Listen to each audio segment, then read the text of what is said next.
अब हज़रत मुस्लिम बिन अकील रज़ी अल्लाह तआला अन्हु जब कूफा आ गए तो कूफा आने के बाद उन्होंने वहाँ पर सिचुएशन एनालाइज़ की, लेकिन एक ही रात में जिस घर में वो रहे थे वहाँ पर जिसने उनको पनाह दी थी वहाँ पर तकरीबन 12,000 लोगों ने एक ही रात में उनके हाथ पर बैत कर ली हज़रत इमाम हुसैन रज़ी अल्लाह तआला अन्हु के बिहाफ पर। तो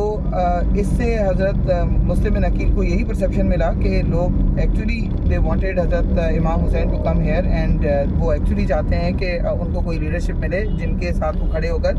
यजीद के ख़िलाफ़ जो है वो किसी प्लेटफॉर्म पर जमा हो सकें। अब तकरीबन 3 दिन के अंदर 40 से 42,000 लोगों ने जो है वो हज़रत मुस्लिम बिन अकील के हाथ पर बैत कर ली। अब ये सिचुएशन जो कूफा में चल रही है, हज़रत मुस्लिम बिन अकील को तो यही परसेप्शन मिला कि ऑल इज़ फाइन। उन्होंने ग्रीन सिग्नल दे दिया हज़रत इमाम हुसैन को कि वो वहाँ से निकल आए मक्का से। अब उधर जो है वो इमाम हुसैन रज़ी अल्लाह तआला अन्हु तक तो लेटर पहुँच गया और वो मक्का से तकरीबन 8 ज़िलहज को वो निकले, जबकि वो हज करने की जो है वो इंटेंशन के साथ रुके हुए थे। लेकिन प्रॉब्लम क्या हुआ कि हज़रत इमाम हुसैन को वहाँ मक्का में ये भी पता चल गया कि there are some like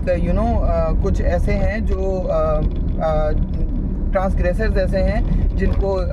Yazid ने जो है वो या उबैदुल्लाह बिन ज़ियाद ने बाकायदा अपॉइंट करके पिलग्रिम्स के रूप में पिलग्रिम्स के उसमें जो है वो ग्रुप्स के अंदर भेजा है और वो हज़रत इमाम हुसैन रज़ी अल्लाह तआला अन्हु को टारगेट करने के लिए आ रहे हैं। और हज़रत इमाम हुसैन कभी भी ये नहीं चाहते थे कि हज के दौरान खाना काबा के अंदर ब्लड शेड हो और वो भी हज़रत इमाम हुसैन उसका रीज़न बने, इसलिए हज़रत इमाम हुसैन वहाँ से निकले। लेकिन और हज़रत मुस्लिम बिन अकील का ख़त भी उनको मिल गया था। जैसे ही मुस्लिम बिन अकील का ख़त वहाँ से डिस्पैच हुआ, सिचुएशन ही बदल गई। सिचुएशन किस तरह से बदल गई कि जो यजीद था, यजीद को भी जाहिर सी बात है मामलात का पता चल गया कि वहाँ पर क्या चल रहा है, कूफा के अंदर सिचुएशन किस तरह से हो रही है। उस वक्त कूफा के गवर्नर नुमान बिन बशीर थे,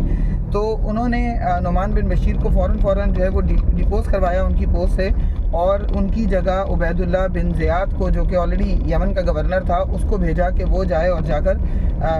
पोस्ट संभाले गवर्नर की। मतलब एक की जगह उसको उबैदुल्लाह बिन ज़ियाद को 2 सूबों का गवर्नर बना दिया। अब सिचुएशन यहाँ पर उबैदुल्लाह बिन ज़ियाद ने अपने तरीके से हैंडल की, क्योंकि वो वैसे ही उसके बारे में सबको पता था कि he was a very cruel man. जिस तरह से मैंने आपको शुरू में बताया था कि हज़रत अबू तालिब के 3 बेटे थे, हज़रत अली, हज़रत अकील और हज़रत जाफ़र। इसी तरह से जो यजीद है इसका कज़न था जो उबैदुल्लाह बिन ज़ियाद था, अबू सुफियान के भाई का बेटा था और आपस में ये दोनों रिश्तेदार थे, जाहिर सी बातें कज़न थे। उसके लिए मोस्ट ट्रस्टेड पर्सन वही था। उसने उबैदुल्लाह बिन ज़ियाद ने वहाँ आकर अपनी धाक बिठाने के लिए और अपना रोब कायम करने के लिए उसने जो ब्लड शेड और जो है वो क्रूएलिटी और जो जुल्म स्टार्ट किया, वो हिस्ट्री में, वो तारीख़ में कहीं नहीं मिलता। उसने जो है वो